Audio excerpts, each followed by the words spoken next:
मैं अमितेश कुमार अपनी YouTube channel कुछ क्लासेस में सभी प्रिय विद्यार्थियों का स्वागत करता हूं। हम लोग पढ़ रहे हैं हिमालय नदियां। हम लोग पढ़ रहे हैं हिमालय नदियां। हिमालय नदियों में हम लोग सिंधु नदी तंत्र को पढ़ चुके हैं। आज हम लोग पढ़ेंगे ब्रह्मपुत्र नदी तंत्र। आज का टॉपिक है हमारा ब्रह्मपुत्र नदी तंत्र। तो थोड़ा सा इसको देखते हैं, ब्रह्मपुत्र नदी तंत्र को। जैसे कि जब हम पढ़ रहे थे सिंधु नदी तंत्र, तो उसमें बताए थे कि 3 पूर्ववर्ती नदियां हैं। 3 क्या है? पूर्ववर्ती नदियां हैं, यानी कि पूर्ववर्ती नदियां क्या है? ये 3 पूर्ववर्ती नदियां हैं। एक है सिंधु, एक कौन सा है? सिंधु है। दूसरा है आपका ब्रह्मपुत्र, जो आज हम पढ़ेंगे ब्रह्मपुत्र, और तीसरा है आपका सतलज, है ना? ये जो तीनों हैं, ये क्या है? पूर्ववर्ती नदियां हैं। पूर्ववर्ती नदियां कहने का तात्पर्य ये है कि ये जो नदियां हैं, ये हिमालय के उत्थान से पहले, ये नदियां वहीं से बहती थी। यानी कि जब हिमालय नहीं था, उससे पहले ये नदियां वहां से बहती थी, यानी कि निकलती थी। ये तीनों नदियां कैलाश पर्वत के मानसरोवर झील के समीप से निकलते हैं। सिंध, सतलज, ब्रह्मपुत्र, ये तीनों नदियां कैलाश पर्वत के मानसरोवर झील के समीप से निकलती हैं। ये जो सतलज नदी है, ये सिंधु की सहायक नदी है। सतलज नदी क्या है? ये सिंधु की सहायक नदी, उसमें हम लोग पढ़ चुके थे। आज हम लोग पढ़ेंगे ब्रह्मपुत्र नदी तंत्र। क्या पढ़ेंगे? आज हम लोग पढ़ेंगे ब्रह्मपुत्र नदी तंत्र। आइए देखते हैं ब्रह्मपुत्र नदी तंत्र को। जैसे कि यहाँ पे दिख रहा है ब्रह्मपुत्र नदी तंत्र। ब्रह्मपुत्र की कुल लंबाई 2900 किलोमीटर है। कितनी है? 2900 किलोमीटर है ना? अब ब्रह्मपुत्र कैलाश पर्वत के चोमायुडुंग ग्लेशियर से निकलती है। कैलाश पर्वत के मानसरोवर झील के समीप चोमायुडुंग ग्लेशियर से निकलती है। कौन सी नदी? तो ब्रह्मपुत्र नदी। ब्रह्मपुत्र नदी की लंबाई कुल कितनी है? तो 2900 किलोमीटर है। जब ये ब्रह्मपुत्र नदी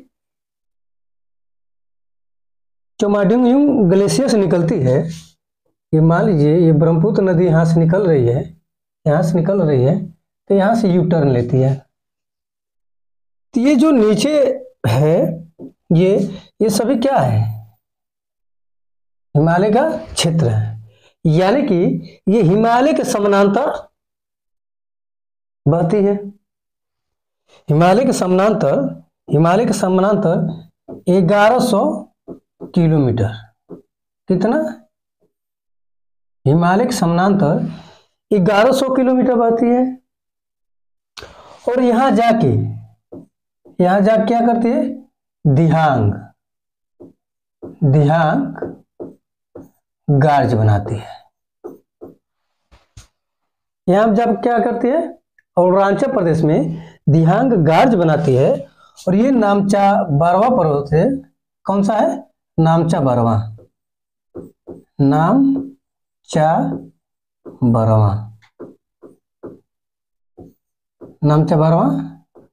चोटी कहाँ है? अरुणाचल प्रदेश में। अरुणाचल प्रदेश कहाँ है ये? अरुणाचल प्रदेश दिख रहा है सर, ये कहाँ है? अरुणाचल प्रदेश। तो ये जब ब्रह्मपुत्र नदी चोमायुंगडुंग ग्लेशियर से निकलती है तो ये हिमालय के समानांतर लगभग 1100 किलोमीटर तक सफर तय करती है और अरुणाचल प्रदेश में दिहांग गार्ज बनाती है। जब अरुणाचल प्रदेश में प्रवेश करती है, यहाँ से नामचा 12 पर्वत से क्या करती है? यू टर्न लेती है। नामचा 12 पर्वत से यू टर्न लेती है, मतलब जब अरुणाचल प्रदेश में प्रवेश करती है तो नामचा 12 पर चोटी से यू टर्न लेती है और अरुणाचल प्रदेश में प्रवेश करती है। तो अरुणाचल प्रदेश में ब्रह्मपुत्र नदी को दिहांग के नाम से जाना जाता है। अरुणाचल प्रदेश में ब्रह्मपुत्र नदी को किस नाम से जाना जाता है? तो दिहांग के नाम से जाना जाता है। अब ब्रह्मपुत्र नदी 3 देशों से होकर प्रवाहित होती है। जो ब्रह्मपुत्र नदी है 3 देशों से होकर प्रवाहित होती हैं। चीन, भारत और बांग्लादेश। चीन है, भारत है और बांग्लादेश है। तो देखिए, जैसे कि कुल लंबाई कितनी है इसके?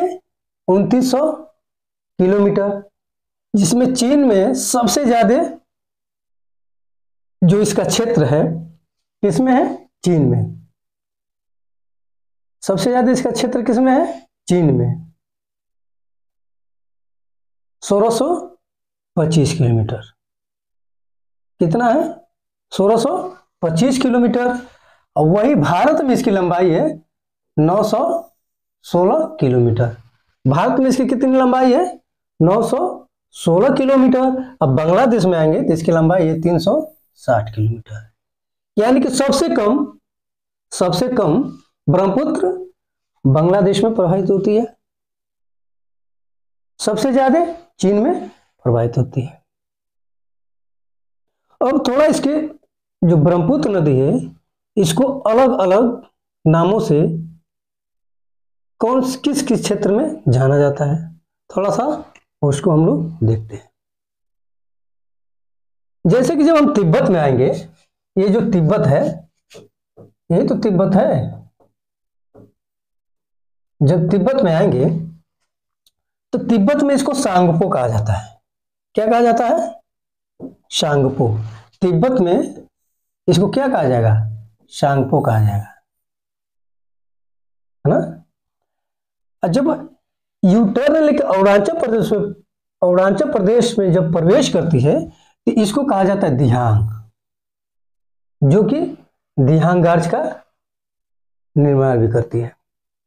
प्रश्न पूछ देगा कि ब्रह्मपुत्र नदी कौन से गार्ज का निर्माण करती है? तो कौन से गार्ज का? दिहांग गार्ज का। कौन से गार्ज का निर्माण करते हैं? तो दिहांग गार्ज का। यानी कि अरुणाचल प्रदेश में इसको दिहांग के नाम से जाना जाता है। किसको? ब्रह्मपुत्र नदी को। ब्रह्मपुत्र नदी को तिब्बत में सांगपो कहा जाता है, अरुणाचल प्रदेश में दिहांग कहा जाता है। और जब ये असम में आती है तो दिबांग और लोहित, असम में दिबांग और लोहित 2 नदियां जब यहां से मिलती हैं, दिबांग और लोहित, तो ब्रह्मपुत्र के नाम से असम में ये जानी जाती है। जब 2 नदियां मिलती हैं, दिबांग और लोहित, है ना, तो किस नाम से जानी जाती है? ब्रह्मपुत्र के नाम से जानी जाती है।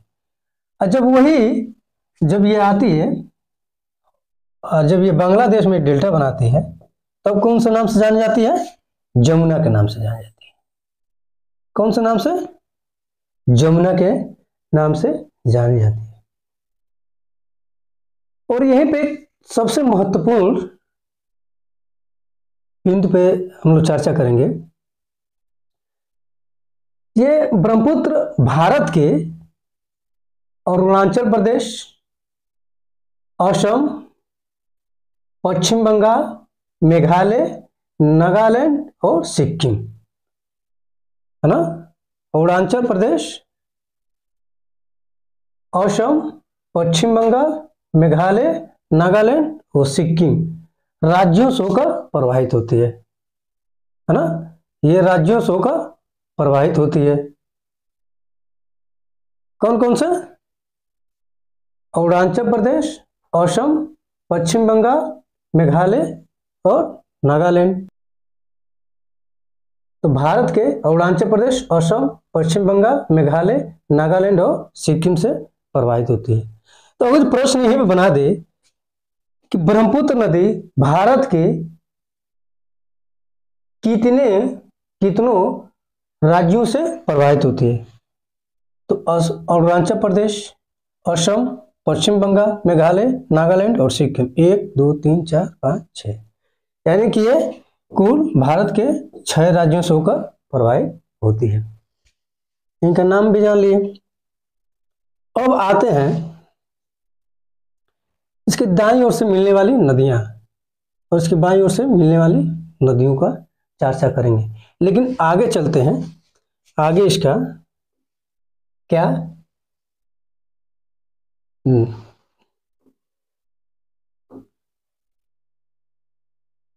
देखिए, यहां पर हम लोग चर्चा करेंगे। अभी बताए हैं कि कैलाश पर्वत के मानसरोवर झील के समीप चेमायुंगडुंग ग्लेशियर से निकलती है। कौन सी? ब्रह्मपुत्र नदी। कौन सी? ब्रह्मपुत्र नदी कैलाश पर्वत के मानसरोवर झील के समीप चेमायुंगडुंग ग्लेशियर से निकलती है। और यहीं पे बताए हैं कि हिमालय के समानांतर ये हिमालय के समानांतर अब कितना? 1100 किलोमीटर, है ना। 1100 किलोमीटर हिमालय के समानांतर ये मतलब चलती है। 1100 किलोमीटर ये हिमालय के समानांतर ये चलती है ना। ये चल रही है, ये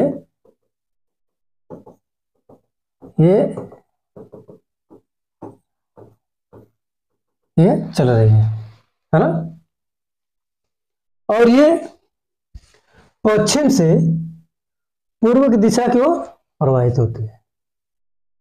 पश्चिम से पूर्व की दिशा की ओर क्या हो रही है? प्रवाहित हो रही है। और एक पॉइंट यहां पे ये है, इसको तिब्बत में किस नाम से जाना जाता है? शांगपो। तिब्बत में किस नाम से जाना जाता है इसको? शांगपो। अब देखिए, ये जब ब्रह्मपुत्र नदी यहां पर आती है अरुणाचल प्रदेश के पास, तो यहां पर दिहांग गार्ज का निर्माण करती है। कौन सा? दिहांग गार्ज। कौन सा? दिहांग गार्ज। प्रश्न पूछेगा ब्रह्मपुत्र नदी कौन से गार्ज का निर्माण करती है? तो दिहांग गार्ज का निर्माण करती है। और जब ये अरुणाचल प्रदेश में आती है, यहां से देखिए, जब यू टर्न ले रही है, ये नामचा 12वां पर्वत है, जो कि हिमालय के सबसे पूर्व पर्वत चोटी है। जो नामचा 12वां पर्वत है, चोटी है, यह हिमालय की सबसे पूर्वी चोटी है। प्रश्न पूछता है कि हिमालय की सबसे पूर्वी चोटी कौन सी है? तो नामचा 12वां पर्वत चोटी, ये जो कि कहां पे? अरुणाचल प्रदेश में। अरुणाचल प्रदेश, है ना। नामचा 12वां पर्वत चोटी कहां पे है? तो अरुणाचल प्रदेश में, जो कि हिमालय की सबसे पूर्वी चोटी है। और ब्रह्मपुत्र यहीं से क्या कर रहे हैं? यू टर्न ले रही है। यू टर्न ले रही है और अरुणाचल प्रदेश में प्रवेश कर रही है। तो ब्रह्मपुत्र को अरुणाचल प्रदेश में किस नाम से जाना जाता है? तो दिहांग नाम से जाना जाता है। ब्रह्मपुत्र में अरुणाचल प्रदेश को किस नाम से जाना जाता है? तो दिहांग नाम से जाना जाता है। अब देखिए, अब ये जो ब्रह्मपुत्र नदी है, यहाँ पे एपी हम लिख दे रहे हैं, एपी यानी कि अरुणाचल प्रदेश। आंध्र प्रदेश समझिएगा, हम एपी लिख दे रहे हैं, अरुणाचल प्रदेश। अब यहाँ से जब आगे बढ़ेगी, ये नदी आगे बढ़ेगी, अब यहाँ पे आएगी असम में। कहाँ पे? असम। असम में दो नदियां मिलती है, दिबांग और लोहित। कौन सी दो नदियां मिलती हैं? दिबांग और लोहित मिलती हैं असम में। कहां पे मिलती हैं? सदिया। असम में एक सदिया जगह है, वहां पे दिबांग और लोहित नदियां बाएं ओर से मिलती हैं। ये इधर से जा रही हैं तो बाएं ओर से मिल रही हैं, है ना? यानी कि ये बाएं ओर से मिल रही हैं, दिबांग और लोहित। कौन सी जगह मिलते हैं? तो सदिया एक जगह है असम में, वहां पे दिबांग और लोहित मिलती हैं। अब वहां से जब ये दिहांग में मिलती हैं, जिस अरुणाचल प्रदेश में दिहांग से नाम से जानी जाती है, और जब ये असम में प्रवेश करती है तो दिबांग और लोहित नदियां दोनों इससे मिलती हैं, तो इसका नाम ब्रह्मपुत्र पड़ जाता है। असम में इसका नाम क्या पड़ जाएगा? ब्रह्मपुत्र। असम में इसका नाम क्या पड़ जाएगा? ब्रह्मपुत्र। यहीं पे लोहित नदी पर एक भूपेन हजारिका पुल है। कौन सा है? भूपेन हजारिका पुल है, लगभग 9.15 किलोमीटर। ये पुल, ये जो पुल दर्शाए हैं, ये कौन सा है? भूपेन हजारिका पुल है। लगभग 9.15 किलोमीटर, यानी कि 9.15 किलोमीटर। 1.5 पढ़िए, दशमलव के बाद अंक में पढ़ा जाता है, तो 9.15 किलोमीटर। कौन सा पुल है? भूपेन हजारिका पुल है। ये भारत का सबसे बड़ा सड़क पुल है। प्रश्न पूछ देगा कि भारत का सबसे बड़ा सड़क पुल कौन सा है? तो भूपेन हजारिका पुल है। लंबाई कितनी है? तो 9.15 किलोमीटर। कौन सी नदी पर है? तो लोहित नदी पर। कौन सा नदी पर बनाया गया इसको? तो लोहित नदी पे बनाया गया है। आ रहा है समझ में ना? जब ब्रह्मपुत्र नदी जब असम में प्रवेश करती है, तो सदिया से लेकर और यहां धुबरी, सदिया से लेकर धुबरी तक कौन सा? रैंप घाटी। कौन सी घाटी? रैंप घाटी। ये सदिया से लेकर धुबरी तक रैंप घाटी में प्रवाहित होती है। रैंप घाटी का मतलब ये हुआ कि ये जो भाग होता है, ये ऐसे कुछ करके होता है ना? ऐसे कुछ करके घाटी होती है, तो ये रैंप घाटी में क्या होती है? ये प्रवाहित होती है। सदिया से लेकर यहां देखिए, ये सदिया है असम के, जहां से ब्रह्मपुत्र नदी प्रवेश कर रही है असम में, तो सदिया से लेकर धुबरी तक ये रैंप घाटी में प्रवाहित होती है। प्रश्न पूछ देगा कि सदिया से लेकर धुबरी तक ब्रह्मपुत्र नदी किस घाटी में प्रवाहित होती है? तो रैंप घाटी में। यह प्रश्न पूछ देगा रैंप घाटी कहां से कहां तक है? रैंप घाटी का क्षेत्र कहां से कहां तक है? तो सदिया से धुबरी तक। कौन सी नदी प्रवाहित होती है? तो ब्रह्मपुत्र नदी प्रवाहित होती है। यहां तक समझ में आ गया? अब देखिए, जब यही नदी जब आगे आती है, जब ये असम से, यानी कि अब ब्रह्मपुत्र नदी के नाम से जानी जाती है, अब ये आगे आती है, तो यहाँ पे एक नेशनल पार्क है। यहाँ पे एक नेशनल पार्क है, इसको हमेशा हम लोग पेपर में इसको देखा जाता है। कौन सा नेशनल पार्क है? तो डुब्रू सैखोवा नेशनल पार्क। कौन सा नेशनल पार्क है? डुब्रू सैखोवा नेशनल पार्क। कहां पे? तो असम में। कहां पे? तो असम में। और फिर ये जब आगे आती है तो एक बूढ़ी दिहांग, बूढ़ी दिहांग, कौन सी नदी है? बूढ़ी दिहांग। बूढ़ी दिहांग इसकी सहायक नदी ब्रह्मपुत्र के, और यहाँ के यहाँ पे ब्रह्मपुत्र में मिल जाती है ना, ब्रह्मपुत्र में मिल जाती है। यानी कि बाएं तरफ से क्या होती है? ब्रह्मपुत्र में मिल जाती है। कौन सी नदी? बूढ़ी दिहांग। और यहीं पर सबसे बड़ा एक द्वीप है, असम में सबसे बड़ा द्वीप है जिसका नाम है माजुली द्वीप। कौन सा? माजुली द्वीप। वो माजुली द्वीप, जैसे हम इसको लिखेंगे माजुली नदी द्वीप, है ना, माजुली नदी द्वीप, माजुली नदी द्वीप कहाँ पे है ये? असम में। यह विश्व का सबसे बड़ा नदी द्वीप है। जो माजुली द्वीप है ये विश्व का सबसे बड़ा क्या है? नदी द्वीप है। और ये कहाँ पे स्थित है? असम में। और किस नदी, कौन सी नदी इससे प्रभावित होते हैं? तो ब्रह्मपुत्र नदी इससे होकर प्रभावित होती है। यानी ब्रह्मपुत्र नदी यहाँ पे माजुली द्वीप का क्या करती है? ऐसे कहें, ब्रह्मपुत्र नदी यहाँ पे माजुली द्वीप का क्या करती है? निर्माण करती है ना। ब्रह्मपुत्र नदी माजुली द्वीप का क्या करती है? निर्माण करती है। फिर इसके दाएं छोर से, है ना, इसके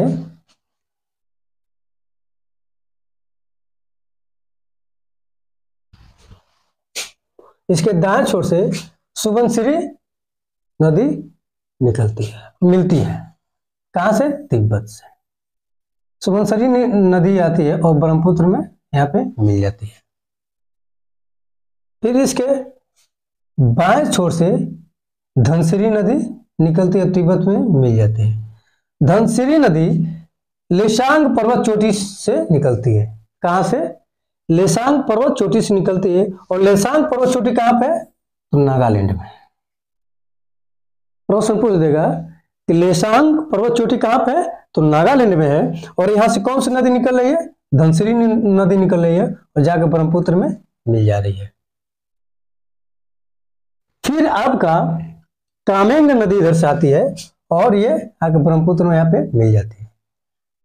कामेंग नदी पे ही पक्के टाइगर रिजर्व स्थित है। पढ़ते हो ना, पक्का टाइगर रिजर्व। पक्का टाइगर रिजर्व किस नदी पे स्थित है? तो कामेंग नदी पर। फिर उससे आगे आते हैं तो एक कपिली नदी है। कौन सी है? कपिली नदी है। वो मेघालय के पठार से निकलती है और ब्रह्मपुत्र में जाकर मिल जाती है।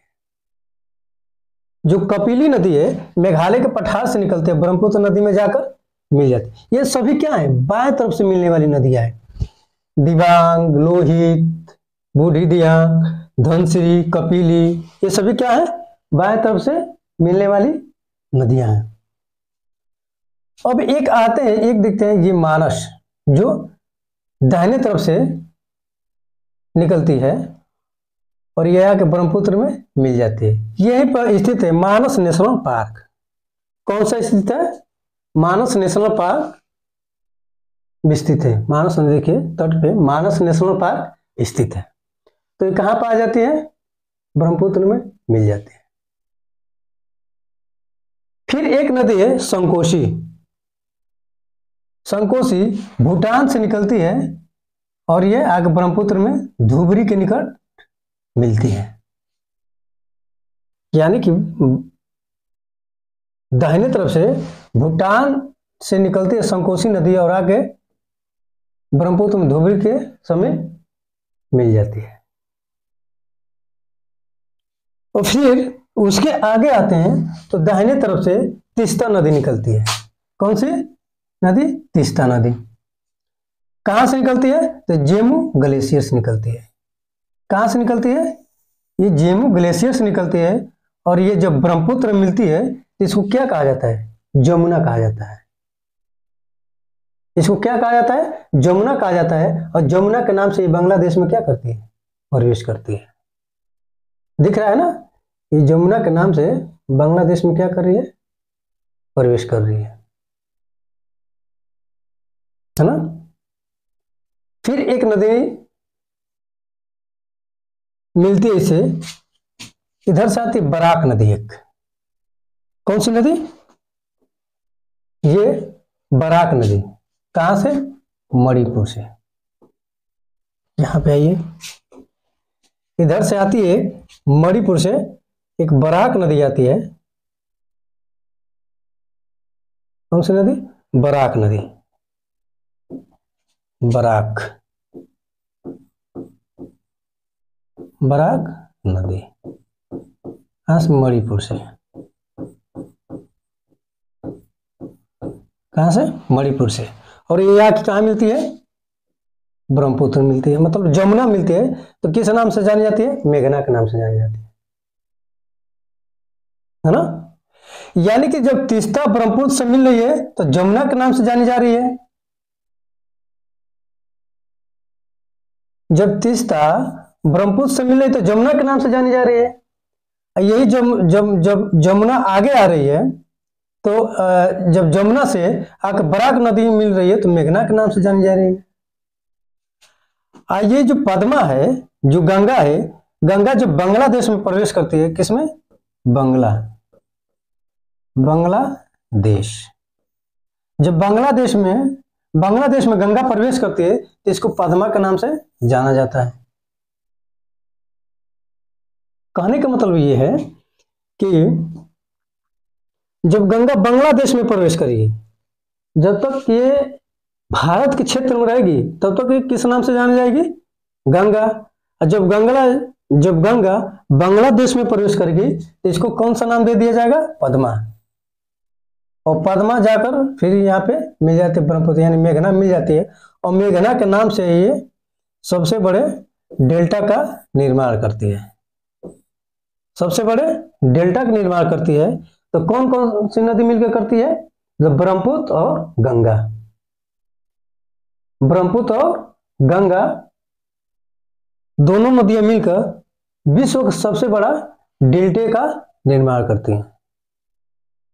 ब्रह्मपुत्र और गंगा ये दोनों नदियां मिलकर विश्व का सबसे बड़ा डेल्टे का निर्माण करती हैं, गंगा और ब्रह्मपुत्र।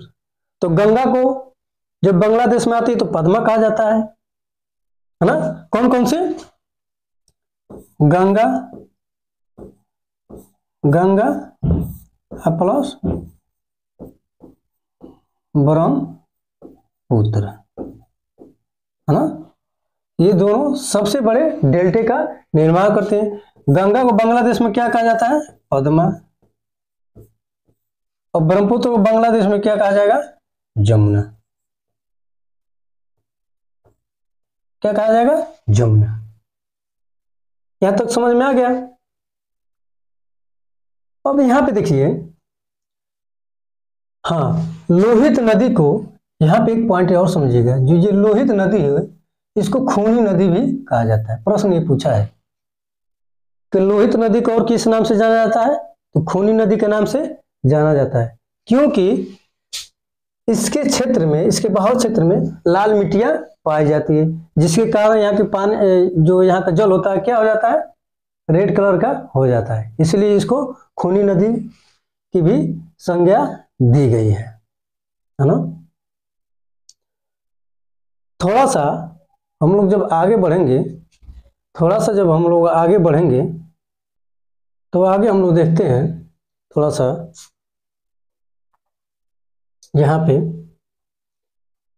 यहाँ देखें कि ब्रह्मपुत्र की सबसे बड़ी सहायक नदी कौन सी है? तो सुबनसिरी। कौन सी है? सुबनसिरी, ये वाली सुबनसिरी, जिसकी लंबाई लगभग 422 किलोमीटर है। कितनी है? 422 किलोमीटर है। ये असम और अरुणाचल प्रदेश में क्या होती है? प्रवाहित होती है। नहीं, प्लस तिब्बत भी लिख लीजिएगा, तिब्बत। सॉरी तिब्बत भी लिख लीजिए, है ना। ये असम प्लस तिब्बत में प्रवाहित होती है ना। असम के लखीमपुर के पास ब्रह्मपुत्र में मिलती है। ये असम के एक लखीमपुर क्या है, जिला है। लखीमपुर क्या है, एक जिला है। जैसे यूपी का सबसे बड़ा जिला कौन सा है, लखीमपुर खीरी है। तो ये लखीमपुर एक जिला है असम का। ये किसका है, असम का जिला है। तो असम के लखीमपुर के पास ब्रह्मपुत्र में ये मिलती है, जिसकी लंबाई है 422 मीटर और ये ब्रह्मपुत्र की सबसे बड़ी सहायक नदी है। ये जो सुबनसिरी है। और जो सबसे इसमें महत्वपूर्ण है उसको हम लोग देखते हैं तीस्ता नदी। कौन सी, तीस्ता नदी। तीस्ता नदी। तीस्ता नदी कहां से निकलती है, तीस्ता नदी आपका निकलती है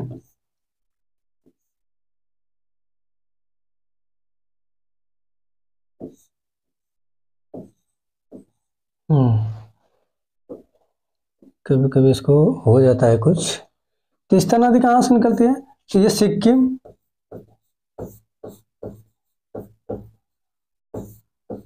जो महत्वपूर्ण नदियां हैं उनको हम लोग देख लेते हैं। सिक्किम के, अच्छा सिक्किम में कौन सा झील है, तो चोलामू झील है। कौन सा झील है, चोलामू झील है। कौन सा झील है, चोलामू झील है।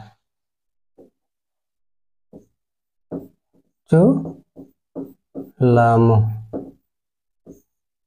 झील, कौन सा झील है, चोलामू झील है ना। सिक्किम में कौन सा झील है, चोलामू झील है। और चोलामू झील के निकट, चोलामू झील के निकट ये, चोलामू झील के निकट, चोलामू झील के निकट ये मतलब जेमू हम बताए थे ना वहां पे। चोलामू झील के निकट कौन सी झील, चोलामू झील के निकट एक ये झील बताए थे, देखिए यहाँ पे तीस्ता, जेमू ग्लेशियर। कौन सा, जेमू ग्लेशियर। कौन सा है, सॉरी जेमू ग्लेशियर। कहां से, ये जेमू ग्लेशियर से निकलती है, जेमू ग्लेशियर।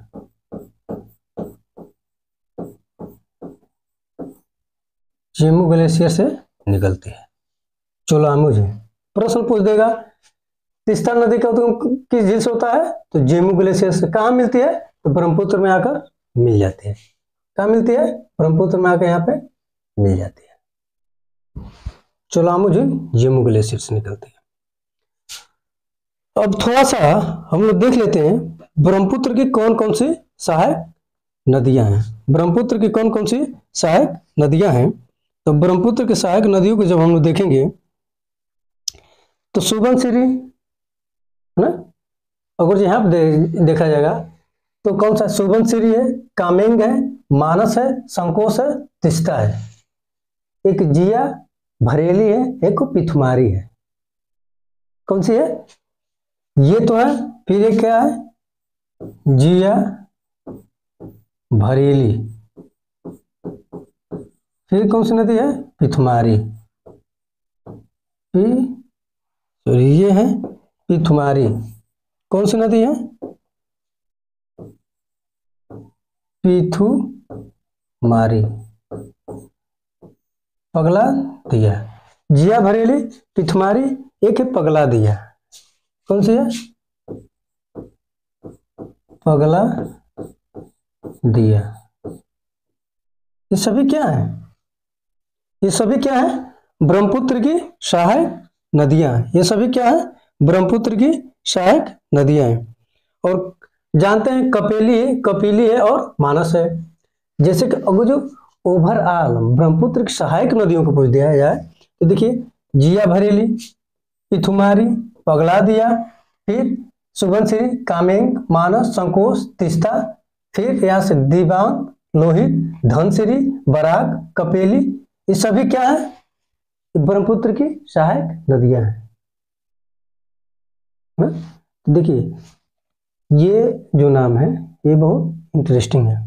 जिया भरेली, पगला दिया, पिथुमारी। जिया भरेली, पगला दिया, पिथुमारी, सुबनसिरी, कामेंग, मानस, संकोच, तीस्ता, दिबांग, लोहित, धनसिरी, कपिली, बराक, ये सभी क्या है? ब्रह्मपुत्र की सहायक नदियां हैं। यहां पे आप लोग देख लीजिए एक बार और, जब दाहिने तट से देखेंगे, सॉरी, जब हम लोग बाएं छोर से देखेंगे, बाएं छोर से, तो बाएं छोर से बाएं छोर से, बाएं से मिलने वाली जो नदियां हैं ब्रह्मपुत्र में, बाएं से मिलने वाली नदियां हैं, थोड़ा उसको ध्यान से देखिएगा। दिबांग है, लोहित है, बूढ़ी दियांग है, धनसिरी है, कपिली है, और ये बराक नदी जो आ रही है, तो ये तो बराक नदी, इसमें जमुना के नाम से ये तो मिल रही। यहां तक कौन सा है? दिबांग है, लोहित है, बूढ़ी दियांग है, धनसिरी है, और कपिली है। एक बाएं तरफ से मिलने वाली क्या है? ये नदियां हैं। अब दाएं तरफ से जब बात करेगा तो ये सुबनसिरी है, कामेंग है, मानस है, संकोष्ठी है, संकोशी और तीस्ता है। संकोश है, ये संकोशी नहीं, क्या है? संकोश है, और ये तीस्ता है। ये सभी दाएं तरफ से मिलने वाली नदियां हैं। तो यहां तक हमको लग रहा है कि आप लोग को समझ में आ गया है। तो आज की क्लास यहीं पर समाप्त की जाती है। अब अगली क्लास है हमारा गंगा नदी तंत्र। अगली क्लास कौन सी है? गंगा नदी तंत्र। और थोड़ा सा जैसे कि जो हमारा चैनल है, आप लोग के सहयोग से ही ये ग्रोथ करेगा। जैसे हम लोग चिल्लाते नहीं हैं कि लाइक करो, सब्सक्राइब करो, लाइक करो, सब्सक्राइब करो, ऐसा कुछ नहीं। हम लोग आते हैं पढ़ाने के उद्देश्य से, पढ़ाते हैं और चले जाते हैं। तो आप लोग से एक अनुरोध का आग्रह है, थोड़ा सा चैनल को लाइक कीजिए और सब्सक्राइब कीजिए, और अपने मित्रों में जो आपके भाई बहन हैं, पढ़ने वाले हैं, उनको शेयर कीजिए, और फिर इस क्लास का आनंद लीजिए, क्योंकि पूरे कंटेंट एक ही जगह मिल जा रहे हैं। नदी से भी कहीं से भी प्रश्न आ जाए तो इससे वहां नहीं जाएगा, इससे वहां जाने वाला नहीं है। तो आज की क्लास यहीं पर समाप्त की जाती है। थैंक यू सो मच, धन्यवाद।